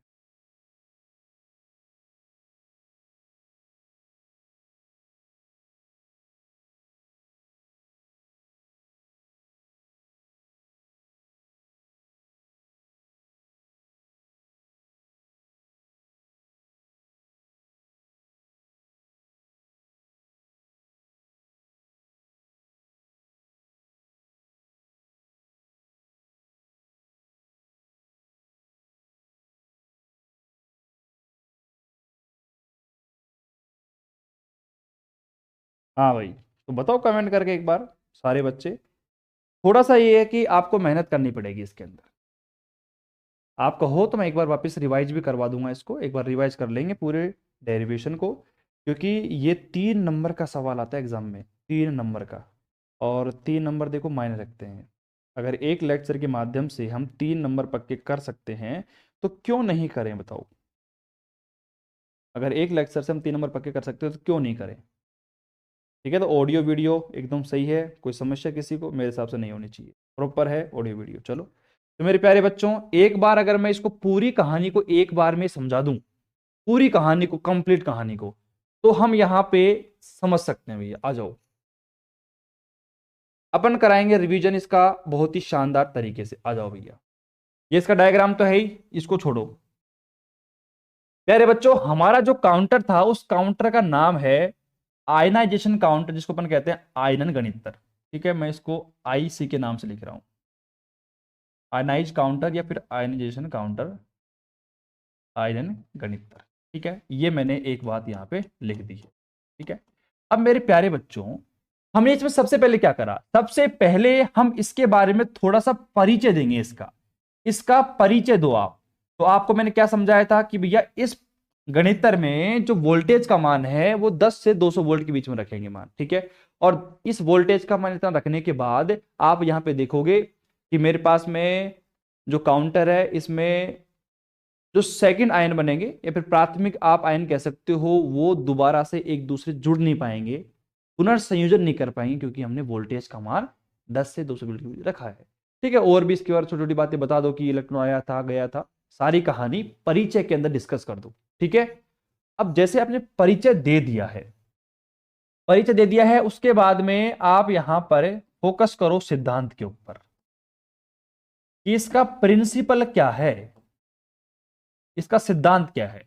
अब सिद्धांत में मैंने आपको समझा दिया था कि मेरे पास में एक ऐसा एक चैम्बर होगा, इस चैम्बर में एक हमारे पास एक तार होगा, और इस बनाने से बढ़िया तो मैं आपको डायग्राम दिखाई देता हूं, आपके सामने है। ठीक है, ये आपका एनोड है, हमने एक लाइन बनाई थी, वहां से हमने पार्टिकल को पास आउट करवाया था। हमने देखा कि नॉर्मल डिस्टेंस तो एक्स नोट है, पूरी डिस्टेंस कैपिटल डी है, इसके निकालेंगे तो एक्स नोट आ जाएगी, इसकी डी माइनस का एक्स नोट आ जाएगी। लेकिन लेकिन किसी समय टी की बात करेगा तो इलेक्ट्रॉन ऊपर जाएगा, तो ये यहां पर माइनस का वीटी करना पड़ेगा। प्रोटॉन की बात करें तो पूरी में से डिस्टेंस में से एक्स नोट प्लस का वीपीटी करना पड़ेगा, क्योंकि आपका ये जो प्लस चार्ज है ये थोड़ा नीचे की तरफ आ चुका है। ठीक है, तो मुझे ये डिस्टेंस निकालनी पड़ेगी प्रोटॉन के लिए, तो और इलेक्ट्रॉन के लिए मुझे ये वाली डिस्टेंस निकालनी पड़ेगी। तब सोचो, अब दिमाग का यूज करो यार, आप मैथ के स्टूडेंट हो, लगा सकते हो दिमाग। ठीक है, ये हमने नॉर्मल काम किया। फिर उसके बाद में इतना काम करने के बाद, फिर इस सिद्धांत के अंदर इतना काम कर लिया, वेलोसिटी निकाल ली, फिर v बराबर क्यू अपॉन सी हमारे पास था। फिर अपने पास छोटा सा कॉन्सेप्ट और आता है, क्यूईटी वीपीटी का मान कैसे निकालेंगे, तो वो तो हमने देख ही लिया था कि भाई कैथोड से इलेक्ट्रॉन की दूरी, कैथोड से प्रोटॉन की दूरी निकाल चुके हैं, मान रख दो, आगे सोल्व करते जाना करते जाना। अपने पास V बराबर मान आ जाएगा, काम खत्म। और इसके कुछ लाभ हानि हमने देखी कि भैया ये हाई एनर्जी वाले पार्टिकल्स के लिए तो डिटेक्शन कर लेता है, लेकिन लो पार्टिकल जो है ना, जिनकी एनर्जी लो होती है, उनको ये डिटेक्ट नहीं कर पाता है। कौन? अपना पहला काउंटर जो 3 नंबर का आता है, और इसकी कैलकुलेशन शानदार है, धांसू है। ये समझ में आ गया ना आपको? अगला और उससे अगला कचरा, एकदम कचरा है, कचरा, कुछ भी नहीं करना उसके अंदर। अब ध्यान से देखना आप, अगर आपका दिमाग थोड़ा सेट हो चुका है ना, अब ध्यान से देखना, ये इसका जो दूसरा भाई है, इसका जो दूसरा भाई है अनुपातिक गणिततर, जिसको अपन कहते हैं प्रपोर्शनल काउंटर। मात्र 5 मिनट का ये प्रपोर्शनल काउंटर, मात्र 5 मिनट का। इसमें कुछ भी नहीं सीखना है, केवल चीजों को याद करके लिखना है बस। अब देख लेते हैं एक बार फटाफट, देखो। इसमें एक बेलनाकार धातु की नली होती है, जिसमें 90% तो आर्गन भरी होती है और 10% आपकी मेथेन CH4 भरी होती है। इसके मध्य धातु का एक पतला तार होता है, जो कि एनोड की भांति कार्य करता है। अब आपके सामने सारी रामायण खोल के रख दी इन्होंने कि मेरे पास में एक बेलनाकार चैम्बर हो गया, इस चैम्बर में एक तार हो गया जो कि एनोड काम करेगा, ये आपके पास कैथोड काम करेगा, ठीक है। ये मेरे पास में गैस भरी है, आर्गन और मीथेन गैस भरी हुई है। एक छोटी सी खिड़की आपको दिख रही होगी, इस खिड़की से ही हम उस पार्टिकल को एंटर करवाएंगे जिसको हमें डिटेक्ट करना है। अच्छी बात है, ठीक है। और फिर ये हमारे पास में देखो विद्युत रोधी, मतलब जो भी है डायग्राम आप देख सकते हो, डायग्राम के ही ऊपर पूरी कहानी है। और एक बार डायग्राम समझ में आ गया, फिर देखो आप इसकी पूरी कहानी को लिख सकते हो। अब जैसे हमने देखा था कि भैया फर्स्ट वाले काउंटर में वोल्टेज का मान 10 वोल्ट से 200 वोल्ट था, लेकिन यहां पे वोल्टेज का मान कितना है? 800 वोल्ट से 2000 वोल्ट तक हम यहां पर वोल्टेज को अप्लाई करेंगे। मतलब जो बैटरी है, जो बैटरी मैं लगाने वाला हूं ना, यहाँ पे प्लस और माइनस जो हम बैटरी लगाने वाले हैं, ये बैटरी जो होगी ये होगी आपकी 800 वोल्ट से 2000 वोल्ट, ठीक है। अब यहां पे देखो, ये नॉर्मल कैलकुलेशन से लिया गया है कि माना कि एनोड की वक्रता त्रिज्या ए है, मतलब जो मेरे पास में एनोड है, इस एनोड की जो रेडियस है वो कितनी है? ए है। और कैथोड की रेडियस कितनी है हमारे पास में? कैपिटल स्मॉल वी है। और तथा लगाई गई वोल्टता वी है। तो पृष्ठ से आर दूरी पर विद्युत क्षेत्र की तीव्रता, यानी कि ये इलेक्ट्रिक फील्ड की हम बात कर रहे हैं, इलेक्ट्रिक फील्ड की इंटेंसिटी की बात कर रहे हैं कि वहां पर इलेक्ट्रिक फील्ड की इंटेंसिटी कितनी आएगी। देखो ये डेरिवेशन हमारे सिलेबस में है नहीं, और आपको पता है कि ये डेरिवेशन इतना आसान तो है नहीं। इसके लिए हमें वही 12th क्लास का जो कॉन्सेप्ट है, इलेक्ट्रिक फील्ड की इंटेंसिटी निकालने के लिए पूरा मामला करना पड़ेगा, ठीक है। तो हमने यहाँ पे डायरेक्ट फॉर्मूला देखा कि अगर मेरे पास में एनोड और कैथोड की जो रेडियस है ए है और बी है, तो यहां पर इलेक्ट्रिक फील्ड की इंटेंसिटी E बराबर V अपॉन में R log B अपॉन में A निकल के आ गया, ठीक है। मतलब यहां देखो, इसके बारे में तो आपको तभी पता चल सकता है जब आप पर्सनली काउंटर के ऊपर PhD करो, ठीक है। अगर आप संसूचक के ऊपर ही MSc में डीप स्टडी कर रहे हो, या फिर आप नेट के ऊपर तैयारी कर रहे हो, या फिर PhD भी आप इसी के ऊपर कर रहे हो, न्यूक्लियर फिजिक्स के ऊपर, और न्यूक्लियर फिजिक्स में भी यही ब्रांच, तभी आप इसकी पूरी जानकारी ले पाओगे, ठीक है। चलो प्यारे बच्चों, इतना मामला सेट हो गया, ठीक है। कोई दिक्कत? सर्दियों में यार मामला खराब है यार, ठीक है। थोड़ा आगे चलते हैं। अब यहां पे देखो, यदि आयनन कोष्ठ में निम्न ऊर्जा वाले आयनीकारक कण भेजे जाएं, तो बनने वाले प्राथमिक आयन के कारण वोल्टता स्पंद की ऊंचाई बहुत कम होती है, जिससे कि अल्प ऊर्जा वाले कणों का मापन नहीं कर सकते हैं। परंतु अनुपातिक गणिततर, अरे भैया यही तो कहानी है। पिछले वाले काउंटर की कमी क्या थी? कि वो लो एनर्जी वाले पार्टिकल्स को डिटेक्ट कर ही नहीं पाता था। लेकिन ये प्रोपोर्शनल काउंटर क्यों बनाया है? लो एनर्जी वाले पार्टिकल्स को डिटेक्ट करने के लिए। तो भैया देखो, परंतु अनुपातिक गणिततर में निम्न ऊर्जा वाले कणों का मापन भी किया जा सकता है। यहां आरोपित वोल्टता का मान अधिक होता है। आपने देख लिया कितना होता है, दो, मतलब 800 वोल्ट से 2000 वोल्ट तक होता है अप्लाइड वोल्टेज का मान, जिससे वोल्टता स्पंद की ऊंचाई बढ़ जाती है और कणों का संसूचन किया जा सकता है। भाई कमी क्या थी? मतलब अगर आप थोड़ा नोटिस करो, फोकस करो, कि पहला जो काउंटर था उस काउंटर में हमने लो एनर्जी वाले पार्टिकल्स की मतलब गणना क्यों नहीं कर पाते थे अपन? क्यों नहीं कर पाते थे? क्योंकि उनकी एनर्जी बहुत कम है, और एनर्जी कम होने के कारण ये पता ही नहीं चल पाता था कि वो पार्टिकल आया भी है या नहीं आया है। अब उस पार्टिकल का पता लगाने के लिए हमने प्रोपोर्शनल काउंटर के अंदर 800 वोल्ट से 2000 वोल्ट का हमने वोल्टेज अप्लाई कर दिया। और जब वोल्टेज अप्लाई कर दिया तो उस पार्टिकल की एनर्जी बहुत कम होगी ना, तब भी हमें उस पार्टिकल की एनर्जी थोड़ी बढ़ी हुई दिखाई देगी। और जैसे ही बढ़ी हुई दिखाई देगी इसका मतलब है कि किसी न किसी पार्टिकल ने एंटर तो किया है अपने अंदर, तो बस हम उसको डिटेक्ट कर लेंगे। और यही काम है अपना प्रोपोर्शनल काउंटर का, यही काम है हमारा प्रोपोर्शनल जो काउंटर है, अनुपातिक गणित्र का यही काम है। चलो मेरे प्यारे बच्चों, ठीक है, मतलब पूरी कहानी देखो। अब यहां पे प्रोपोर्शनल काउंटर के बारे में जो जो कहानी आपको परिचय, इसका इंट्रोडक्शन देना है, वो पूरा मैंने बता दिया है। देखो पूरा बता दिया है। आप इसको सेपरेट भी कर सकते हो, जैसे आप पूरी कहानी को बता दो, फिर आप डायग्राम चित्र को अलग कर दो, ठीक है, ऐसे कुछ कर सकते हो अपने हिसाब से। लेकिन पूरा इंट्रोडक्शन आपको यहां पे मैंने बता दिया है। अब इसका सिद्धांत देख लो। इसका सिद्धांत बिल्कुल सिंपल है। इसका प्रिंसिपल देखो आप एक बार। माना कि ई ऊर्जा का एक आयनीकारक कण अनुपातिक गणित्र में प्रवेश कराया जाता है, तो बनने वाले आयन युग्म में जो मेरे पास में आयन पेयर हैं, उनकी संख्या कितनी है, स्मॉल एन बराबर कैपिटल ई अपॉन में ईडी होगी। मतलब ये मेरे पास में क्या है कि जो आयन युग्म बनेंगे ना, उनकी संख्या है। ठीक है, तो यहां पे अनुपातिक गणित्र में प्राथमिक आयन गैस की अणु से टक्कर कर द्वितीयक आयन को उत्पन्न करते हैं, जिसे एवलांस बंधन कहते हैं। अब देखो एवलांस बंधन को अगर मैंने थोड़ा बहुत आपको डिस्कस किया था उस दिन भी कि एवलांस बंधन क्या होता है। एवलांस बंधन अगर मैं बात करूं 12th क्लास की, तो 12th क्लास में जो एवलांस बंधन हमने पढ़ा था ना, उसमें क्या होता था कि हम जब वोल्टेज का मान बहुत बढ़ा देते हैं, वोल्टेज का मान बहुत इंक्रीज कर देते हैं ना, तो होता क्या है कि जो आपके प्रोटॉन है, इलेक्ट्रॉन है, वो तेजी से गति करते हैं और हमें इलेक्ट्रिसिटी बहुत ही ज्यादा मिलती है। कहानी यहां पर भी वही है। आपने देखा कि प्रोपोर्शनल काउंटर में हमने इलेक्ट्रॉन की और प्रोटॉन की गति को तेज करने के लिए या फिर पार्टिकल्स को डिटेक्ट करने के लिए हमने उसकी वोल्टेज को बहुत ज्यादा बढ़ा दिया। वोल्टेज बढ़ा देंगे तो उनकी एनर्जी बढ़ जाएगी। तो भैया ये जो पूरी प्रक्रिया है कि वोल्टेज को बढ़ाओ, वोल्टेज को बढ़ाने से हमें इलेक्ट्रिसिटी ज्यादा मिलेगी, तो ये पूरी जो प्रोसेस है इसे कहते हैं एवलांस भंजन। बात समझ में आ रही है आपको? ठीक है। और यहां पर अगर अपन थोड़ा बीएससी के लेवल पे बात करें तो इतना कह सकते हैं कि जो पार्टिकल यहां पर आया, आने के बाद वो टकराया, टकराने के बाद फर्स्ट आयन बनाएगा, फिर सेकंड आयन भी बनाएगा। तो सेकंड आयन जो आपस में टक्कर करेंगे और टक्कर करने के बाद अप्लाइड वोल्टेज से वो तेजी गति से प्रोटॉन की तरफ भागेंगे, प्रोटॉनी एनोड और कैथोड की तरफ भागेंगे ना। तो ये पूरी प्रक्रिया जो है इसे कहते हैं एवलांस। मेन कॉन्सेप्ट यही है कि वोल्टेज का मान बढ़ाओ, करंट का मान बढ़ेगा, ये पूरी प्रोसेस एवलांस भंजन कहलाती है। ठीक है, ये पूरा कॉन्सेप्ट है अगर मैं बात करूं आपको, तो सिंपल सी बात है। तो यहां पर वो पूरी कहानी बता दी इसने, और फिर आगे बोला कि माना कि बनने वाले द्वितीयक आयनों की संख्या वो कितनी है, हमारे पास कैपिटल एन है। अतः प्रेरित आवेश का मान क्यू बराबर कितना है, ई एम ई अपन में ईडी। ठीक है, और यहाँ पे एम क्या है, प्रवर्धन गुणांक, एम्पलीफायर कोफिशियंट। ठीक है, अब यहाँ पे यदि संधारित्र के सिरों पर आरोपित वोल्टता V है, धारिता V है, तो V बराबर Q अपन में C, Q का मान हमने यहाँ पे निकाला, ई एम ई अपन में सी डी, मतलब नॉर्मल सा इसका डेरिवेशन है।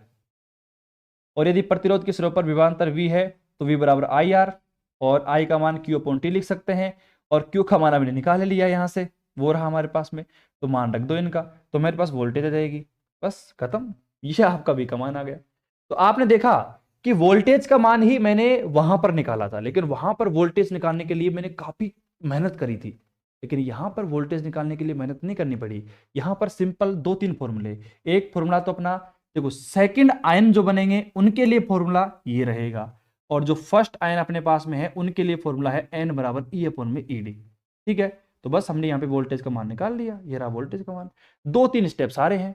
ये वोल्टेज का मान आ गया मेरे पास V बराबर E M upon C D, लेकिन थोड़ा सा और आप देखो यहाँ पे, तो हमने इसको और सिंप्लीफाई करा, तो V बराबर क्यू एम ई आर अपन में ई डी टी हमने निकाल लिया, काम खत्म। और ये हमारे पास में अनुपातिक गणित्र के लाभ। अब लाभ क्या क्या है देखो, अनुपातिक गणित्र के द्वारा निम्न ऊर्जा वाले यानी कि बीटा गामा कणों का संसूचन किया जाता है, और नाभिकीय विखंडन क्रियाओं में न्यूट्रॉन का संसूचन भी अनुपातिक गणित्र से ही किया जाता है। इसका नुकसान क्या है कि अनुपातिक गणित्र में गैस का वोल्टता परिवर्तन गुणांक आरोपित वोल्टता पर निर्भर करता है, अतः आरोपित वोल्टता नियत होनी चाहिए। अब इसका नुकसान तो देखो आपको थोड़ा बहुत समझ में कम आया होगा। अब अगर मैं बात करूं थोड़ा बहुत, देखो हम डिस्कस करते हैं, जिस प्रकार हमने डिस्कस किया था फर्स्ट वाले काउंटर को, उसी प्रकार सेकंड वाले काउंटर को डिस्कस करूं। देखो 3 नंबर में आपका सवाल आता है कि प्रोपोर्शनल काउंटर क्या होता है, उसके बारे में बताओ। पहले तो आप उसका परिचय दे दो पूरा, जो मैंने अभी आपको लिखवाया था। सेकेंड नंबर पे इसका जो प्रिंसिपल है, कितना सिंपल प्रिंसिपल है भाई। फर्स्ट जो आपके मतलब पार्टिकल बनेंगे उनके लिए एन बराबर फॉर्मूला दिया गया था, ई अपॉन में ई डी हमारे पास।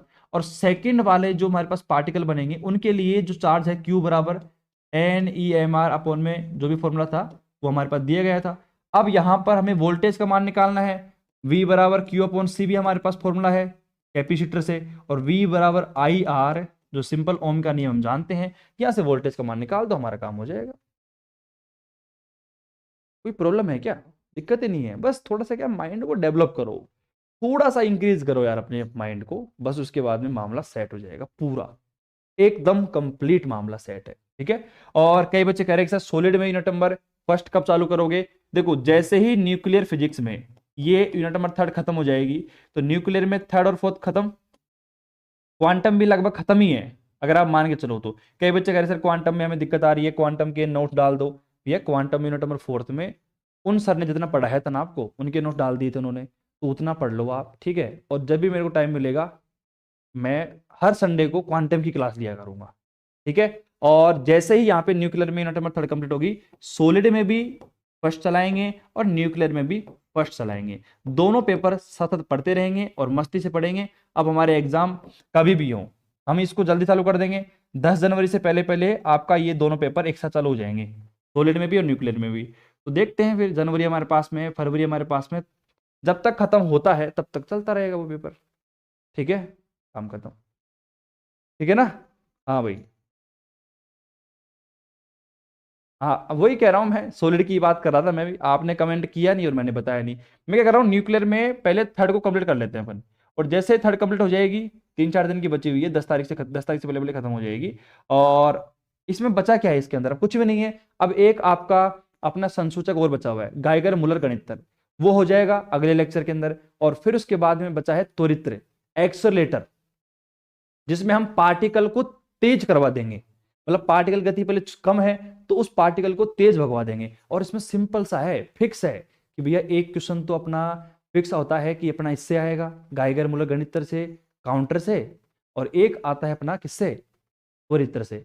और फिर छोटे छोटे सवाल जो बनते हैं, जैसे ब्रह्मास्त्र लोग मैंने करवा दिया आपको, और छोटे मोटे जो सवाल हैं वो आप सारथी पार्थ से कर लेना, जो हमारे पास छोटे सवाल बनते हैं। बाकी 3-3 नंबर के जो सवाल बनेंगे वो काउंटर से बनेगा। ठीक है। और एक आपका बोर का फॉर्मूला मैंने करवाया था, वो वाला फॉर्मूला, और एक आपका त्वरित्र।